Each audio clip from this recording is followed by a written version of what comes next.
Bonsoir Madame la garde des Sceaux. Bonsoir monsieur. Christiane Taubira, ancienne ministre de la Justice, 2012-2016 sous la présidence de François Hollande. Merci beaucoup d'avoir accepté notre invitation en marge de votre déplacement à Genève. Un mot sur cette pièce, l'une des bibliothèques de la Villa Lagrange, entourée de livres. C'est un petit paradis pour vous? Oui, c'est un paradis. Alors les paradis sont faits pour qu'on en rêve. Et j'ai eu le bonheur, non pas seulement de rêver, mais d'avoir en main quelques incunables, ce qui fait partie des trésors de cette bibliothèque. Donc je viens de passer un moment absolument fabuleux, d'avoir entre les mains Dante ou un Chateaubriand, d'avoir voilà, ces incunables-là. Votre rapport à la littérature, c'est le premier acte de désobéissance.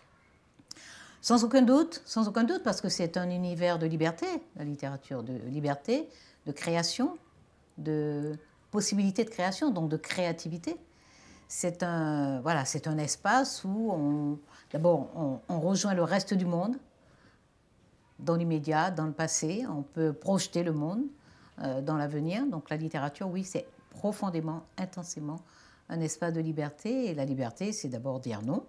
C'est le philosophe Alain qui disait que penser, c'est dire non. Donc désobéir, ça fait partie des actes de vie fondamentaux. Et c'est votre propre désobéissance enfant? Alors, j'ai aimé désobéir très tôt, parce que probablement j'ai ressenti que cela m'ouvrait des espaces qui seraient demeurés inaccessibles si je me contentais d'obéir, de plier les chines, de courber les chines, de suivre un chemin tout tracé. Donc oui, j'ai désobéi très spontanément et assez vite. Je crois que j'étais encore enfant lorsque j'ai compris que désobéir ne devait pas être simplement spontané, mais constituer une éthique de vie. Vous avez donné hier soir une conférence à l'Université de Genève, une conférence publique sur l'instauration en France du mariage et de l'adoption pour les couples de même sexe. C'est un texte que vous avez porté en tant que ministre de la Justice à l'époque. Avec le recul, ça fait bientôt 10 ans. Est-ce que vous comprenez aujourd'hui pourquoi cette adoption a été faite dans un tel climat de violence? D'abord, je n'ai pas à comprendre les débordements au sens où, dans une démocratie, les formes d'expression, il y a des espaces pour l'expression de contestation. Donc, les violences qui ont été exprimées à ce moment-là, on peut les analyser, mais pas les comprendre au sens étymologique du terme, c'est-à-dire les prendre avec soi. Y adhérer. Et les inclure comme mode d'expression et de contestation. Pas parce que cela s'adressait contre moi, j'aurais compris et admis sans la moindre difficulté si ces violences s'adressaient exclusivement à ma personne, à mon choix de vie, à ma trajectoire, à mes convictions, à mes idéaux. Il se trouve que cette violence était orientée contre ma personne, mais par-delà, contre les personnes homosexuelles, contre le fait d'ouvrir, de reconnaître des droits et des libertés à des personnes, à des concitoyennes et concitoyens.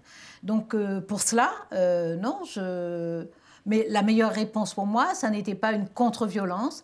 La meilleure réponse pour moi, c'était de continuer à cheminer en sérénité, avec la conviction que ce que nous faisions était juste et qu'il était important que les personnes qui étaient visées par cette violence, même si c'est mon nom qui était utilisé, mais les personnes qui étaient visées par-delà moi, c'était les jeunes personnes, les adolescentes, adolescents homosexuels qui n'osaient pas en parler dans leur famille. C'était les adultes homosexuels qui subissaient des agressions, des violences physiques, y compris dans des lieux publics. Ces personnes-là étaient visées. Et c'était donc ma responsabilité de faire rempart, de les protéger. Et de les protéger avec la meilleure arme dont je disposais, l'arme de la loi. L'arme d'une loi qui établissait une égalité, qui inscrivait dans le Code civil l'égalité de ces citoyennes et citoyens qui étaient indûment exclus d'une très belle institution. Et l'ouverture de ces débats a réveillé aussi une violence encore plus forte qu'elle n'existait avant envers ces personnes que vous défendiez. Absolument, parce que pendant la période des débats, il y a eu des agressions physiques d'une grande violence, il y a eu des personnes qui ont été gravement blessées, il y a eu des moments de désespoir aussi, parce qu'il y a eu des suicides pendant cette période. Donc il y a des personnes, on sait qu'il y a des adolescentes et adolescents homosexuels qui ont défilé dans cette manif en hurlant des slogans contre eux-mêmes, contre elles-mêmes. C'est d'une violence contre ces personnes-là.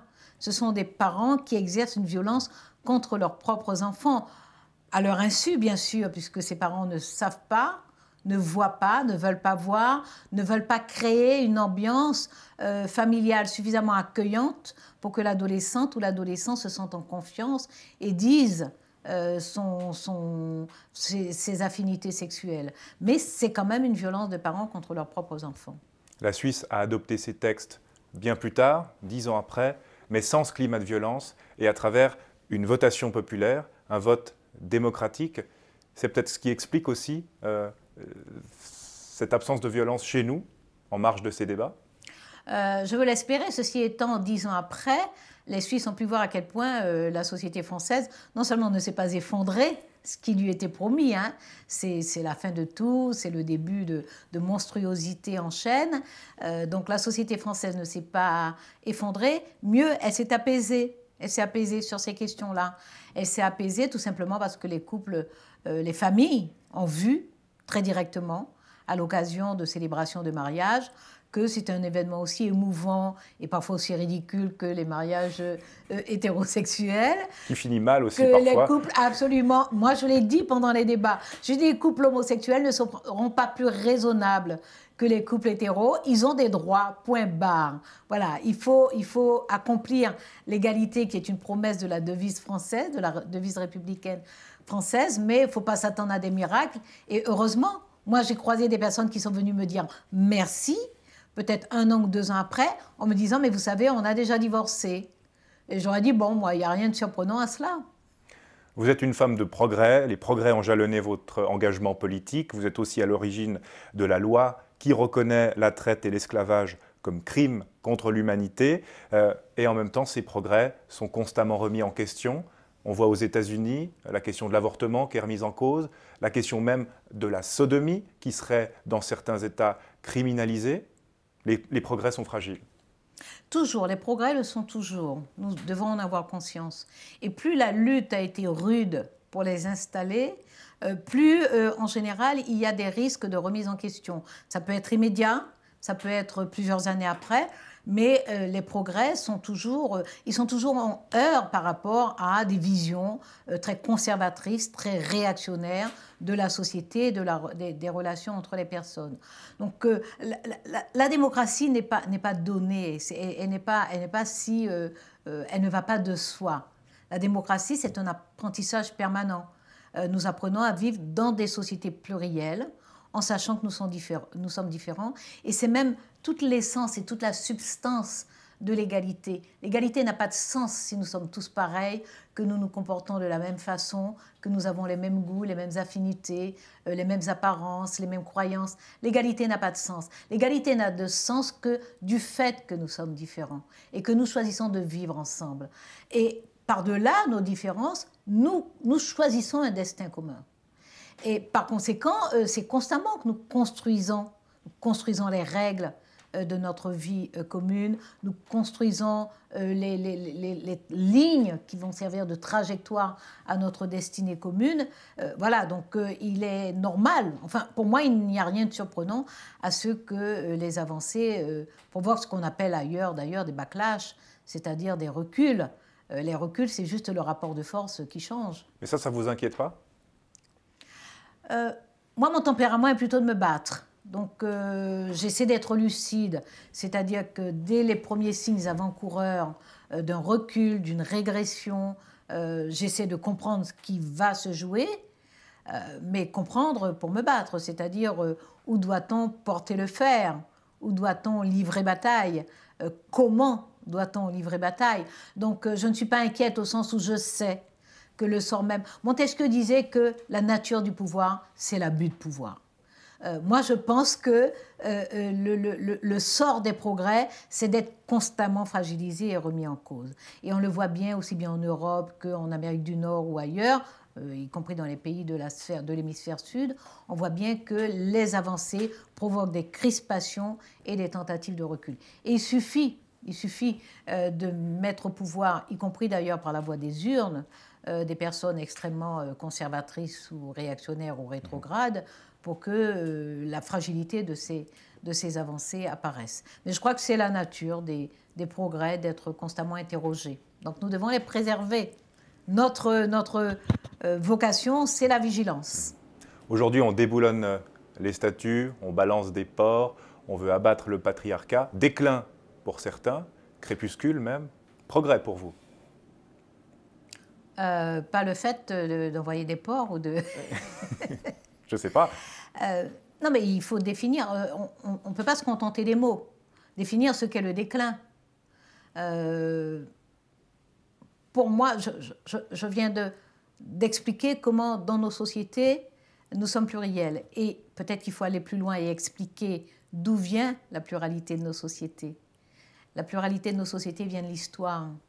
Que les sociétés européennes soient plurielles, c'est tout simplement le produit de l'histoire des pays européens, des monarchies européennes, des pays européens.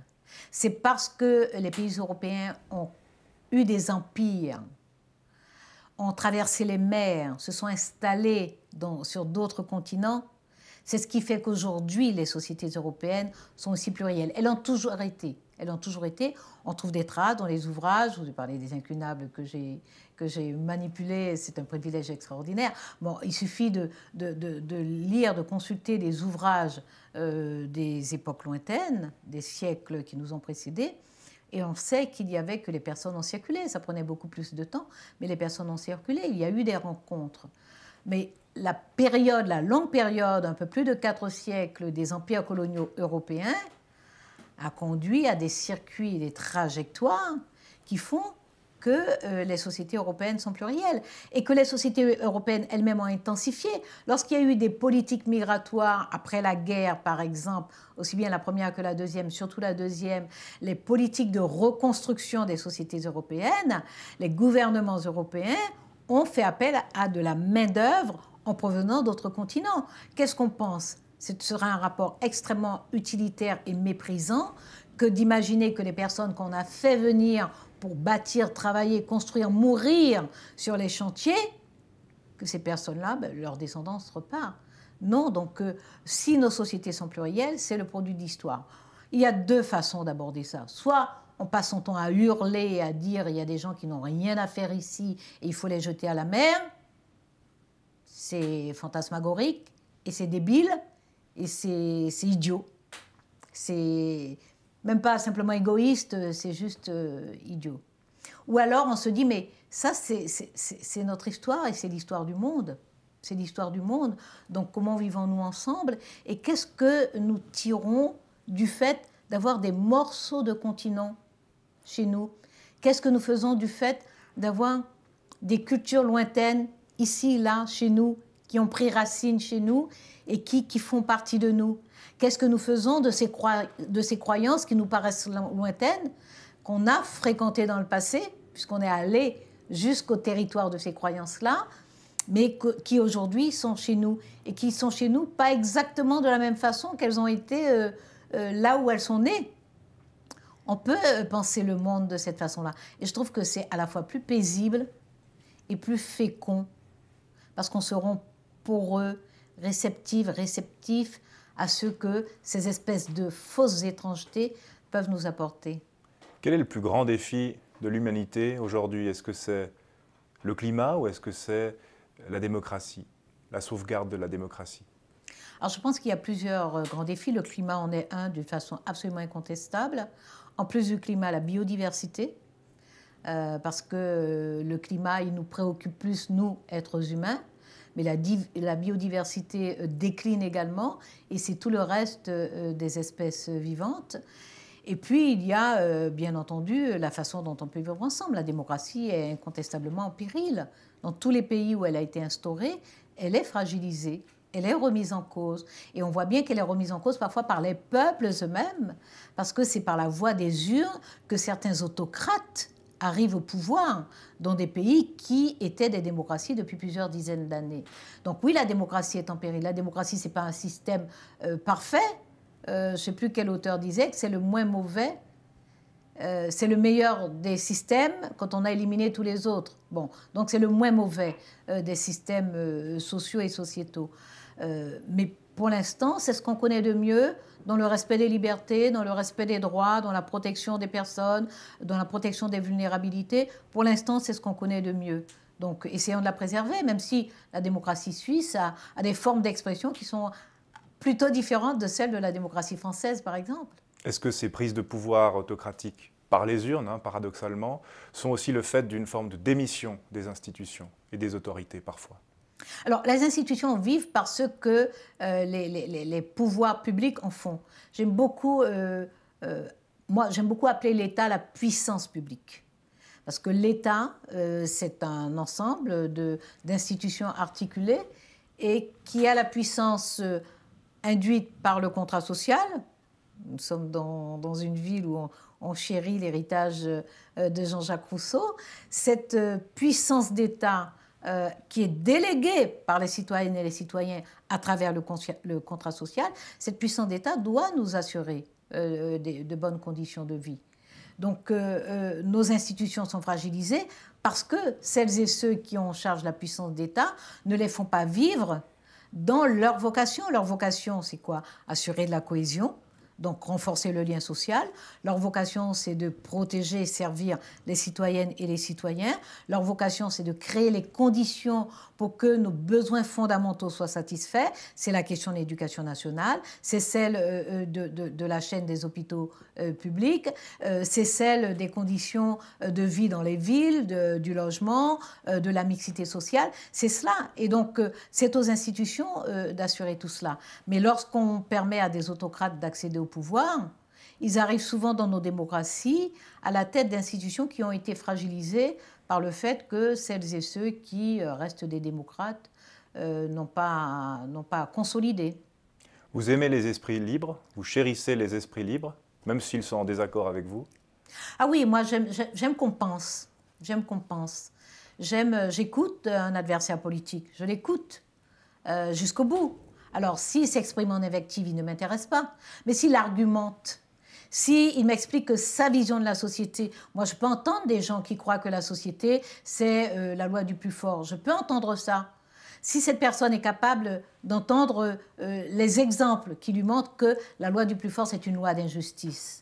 Mais il y a des personnes qui vous disent « Ah, il faut assurer la liberté totale, il faut que les entreprises puissent faire ce qu'elles veulent, il faut que ceux qui ont de la force, qui sont puissants, etc., puissent librement exercer, créer, etc. » On constate simplement que dans une société, cela génère de la violence, cela génère des inégalités, cela génère de l'exclusion. Moi, je refuse les inégalités, les exclusions. Donc j'explique pourquoi je crois davantage à une société régie par le droit. C'est pour moi la question, c'est comment nous construisons le droit. Mais je crois plus à une société du droit qu'à une société de la force. Or, le fait de dire liberté totale, notamment pour les grands initiateurs économiques, c'est valoriser une société de la force. Donc oui, moi, je peux discuter. En plus, j'aime discuter. J'aime discuter parce que d'expérience, depuis que je suis préadolescente, c'est d'avoir écouté attentivement des personnes qui pensaient différemment de moi, c'est d'avoir lu des livres qui me disaient des choses que je n'attendais pas. C'est de là que je me suis élevée et que j'ai appris moi-même à réfléchir, à argumenter. Donc oui, j'aime ça. J'aime la disputatio. Voilà. J'aime qu'en face... dispute. Voilà. En face, on fourbit ses arguments, on les affine, on les précise et on les assène. Voilà, j'aime ça et j'aime qu'on y mette de l'ardeur. Et vous, femme libre, évidemment, même si vous avez siégé dans un gouvernement socialiste, même si vous avez partagé les bancs de l'Assemblée nationale avec les socialistes, vous êtes profondément une radicale de gauche. Au sens de radical et de gauche. Alors, avec de gros désaccords aussi parfois avec les radicaux de gauche, puisque j'ai été membre de ce parti et au bout de 4 ans, j'en ai eu assez de me battre pour instaurer ce que j'estimais des règles démocratiques, des règles et un fonctionnement démocratique. Donc, j'ai repris le large. Mais au sens où, oui, on va à la racine des choses, on comprend d'où elles viennent et on les règle une fois pour toutes. C'est-à-dire qu'on traite à la racine des choses. On comprend la racine des choses et on traite à la racine des choses. Mais, y compris historiquement, avec les socialistes comme avec les radicaux de gauche, moi j'ai quelques comptes à régler. Parce que la Troisième République française était une république socialiste et radicale de gauche. Ce fut néanmoins une république coloniale également, en tout cas partiellement une république coloniale. Donc j'ai des comptes à régler, mais les comptes à régler, ce n'est pas par la décapitation. Voilà, j'ai de très belles amitiés aussi bien chez les socialistes que chez les radicaux de gauche. J'en ai de très belles aussi chez les écologistes. Donc moi j'ai de très très belles amitiés. Ça n'empêche pas de débattre et même de discuter de la façon dont nous portons les différents héritages. Vous dites j'ai des comptes à régler. Ça veut dire est-ce qu'on peut juger avec les lunettes d'aujourd'hui ce qui s'est passé avant? Non, mais on ne peut pas évacuer ce qui s'est passé avant. Je ne règle pas des comptes avec des contemporains. Mais j'interpelle les contemporains sur les conséquences de ce qui s'est passé avant et de la façon dont nous assumons ces conséquences. Si nous les assumons en disant c'est ça la vie, c'est ça l'histoire, et tant pis si ça donne des injustices aujourd'hui, je suis dans ce désaccord. Si nous les assumons en nous disant d'accord, ça vient de l'histoire, est-ce que nous partageons aujourd'hui des valeurs d'égalité, de solidarité, de justice? Est-ce que nous estimons qu'il faut arriver à expliquer pourquoi le racisme fait aujourd'hui encore des dégâts dévastateurs alors qu'il n'y a plus de théorie officielle qui valorise la hiérarchie des races? Si nous sommes d'accord sur ça, qui est quand même un minimum, à partir de là, nous pouvons débattre et dire nous n'acceptons pas une société de racisme, nous n'acceptons pas une société d'antisémitisme, nous refusons une société d'homophobie, une société de rejet des personnes handicapées, de rejet des personnes, quelles que soient leurs croyances, etc. Si nous refusons ça, travaillons ensemble. Travaillons ensemble. Ça ne nous empêche pas d'avoir des sensibilités différentes. Donc il ne s'agit pas aujourd'hui de dire vous payez aujourd'hui les dégâts qui ont été faits hier. Il s'agit de dire qui que nous soyons, quelle est notre responsabilité aujourd'hui sur la société d'aujourd'hui. À quelles valeurs nous croyons. Et ne nous trompons pas en imaginant que les valeurs auxquelles nous croyons aujourd'hui n'existaient pas à l'époque. Moi, j'ai des fidélités à travers l'histoire. Et dans l'histoire du passé, parlons très précisément des choses. À l'époque de la traite négrière et de l'esclavage, par exemple, il y avait des personnes qui avaient les valeurs que nous proclamons aujourd'hui. Et moi, je préfère avoir de la fidélité vis-à-vis des personnes qui se sont battues à cette époque, même si elles étaient ultra minoritaires, même si elles n'étaient pas audibles. Il y a des personnes qui se sont battues à cette époque. Il y a des jeunes matelots, par exemple, qui en rentrant racontaient ce qu'ils voyaient. Certains matelots ont décidé de ne plus embarquer sur les bâtiments négriers. Donc voilà, moi j'ai envie d'être fidèle à ces personnes-là, parce qu'à cette époque-là, ces personnes refusaient le principe, le postulat général qu'il y ait une hiérarchie entre les races. Donc nous pouvons nous entendre sur les valeurs aujourd'hui, non pas pour dire que ce sont les valeurs modernes et ça nous dispense de juger le passé. Non, je peux juger le passé. Je peux juger le passé et choisir mon camp. Et mon camp, il est chez les abolitionnistes. Mon camp, il est chez les philosophes. Mon camp, il est chez les citoyennes ordinaires qui ont dit on ne peut peut-être pas vous expliquer dans le détail sur de grands principes philosophiques pourquoi ça n'est pas bien, mais on sent bien au fond de nous, profondément, que ça n'est pas bien. Voilà. Et ce camp-là, je le choisis dans le passé et ça me permet de ne pas faire de différence d'apparence. Aujourd'hui, ce sont bien les valeurs et les principes qui nous permettent de nous entendre, pas nos apparences. Avez-vous encore des combats à mener? Avez-vous encore un rôle à jouer au sein de la gauche française, au sein de la République française, au sein de la scène politique française? Alors, je ne saurais vous dire. Ce que je sais, c'est qu'il y a encore des combats à livrer. Ce que je peux vous dire, c'est que j'ai encore de l'énergie, de la volonté, du désir, parce que je dois. Moi, je suis extrêmement reconnaissante et vraiment... oui, vraiment, c'est une gratitude immense que j'ai pour la vie. J'ai eu une vie de combat, j'ai eu une vie de coups, j'ai connu des malheurs. J'ai perdu ma maman, j'avais 16 ans. J'ai connu beaucoup de difficultés, mais vous ne pouvez pas savoir à quel point j'éprouve de la gratitude pour la vie. Je suis heureuse de la vie que j'ai vécue. Et donc, j'ai beaucoup à rendre. J'ai beaucoup à rendre. Et pas rendre comme disent les hommes politiques souvent, la France m'a beaucoup donné, je dois lui rendre ce qu'elle m'a donné. Non, non, C'est plus fin que ça, c'est plus subtil que ça. Les personnes que j'ai rencontrées, les prises de conscience parfois fulgurantes que j'ai eues à la suite d'une parole, d'une phrase dans un livre, ou d'une parole d'une personne, ou de la découverte de la vie d'une personne, ou de l'acte d'une personne. J'ai beaucoup à rendre. J'ai beaucoup à rendre à la nature autour de nous. J'ai beaucoup à rendre au chant des oiseaux, au chant de l'eau qui coule. J'ai beaucoup à rendre même à la pluie qui tombe abondamment. J'ai beaucoup à rendre, mais j'ai beaucoup à rendre à mes sœurs humaines et à mes frères humains, mes compatriotes, mais les autres aussi, parce qu'il y a très longtemps que je parcours le monde. Donc, parce que j'ai beaucoup à rendre, je donnerai tout ce que je peux, de toutes mes forces, y compris après mon dernier souffle. Vous savez que je suis une extravagante et que pour moi, je ferai des choses, y compris après ma mort. Donc, voilà, j'ai beaucoup à rendre et je saisirai les occasions qui me seront offertes ou qui passeront sous mon nez, mais je donnerai ma part. Je ne fuirai jamais le moment où je devrais donner ma part. Vous aimez tellement la vie que vous dormez très peu, entre 2 et 4 heures par nuit. Ça me permet d'avoir des journées plus longues que tout le monde. Mais j'ai la chance de pouvoir vivre avec cela. C'est un privilège extraordinaire. Et vous n'avez pas de cernes en plus. Merci pour le compliment. Mais alors, je paie dans mes yeux, parce que j'ai toujours les yeux très très secs et trop secs, donc très douloureux, je paie mes nuits de lecture, en effet. Mais je vis beaucoup la nuit, je sors beaucoup le soir, et la nuit, je lis, j'écoute de la musique. Donc, je vis intensément. Ça me fait des journées plus longues que vous. Donc, au bout du compte, même si nous vivons aussi vieux l'un que l'autre, j'aurais vécu plus longtemps que vous.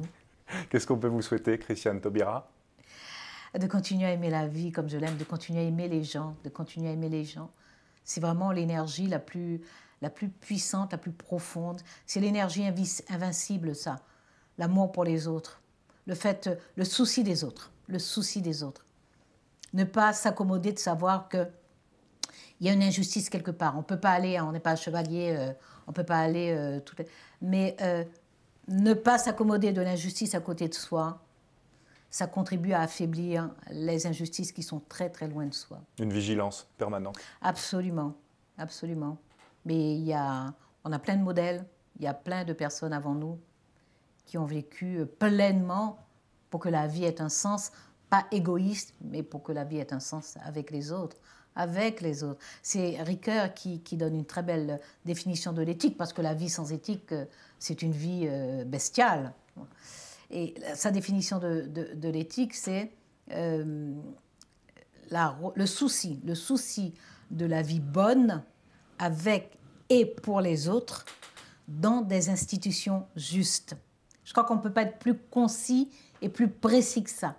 Le souci de la vie bonne, pas la vie bien, pas la vie riche, pas la vie prospère, etc. Le souci de la vie bonne avec et pour les autres dans des institutions justes, dans nos démocraties. Merci beaucoup, Madame la Ministre, d'avoir été avec nous. Merci à vous.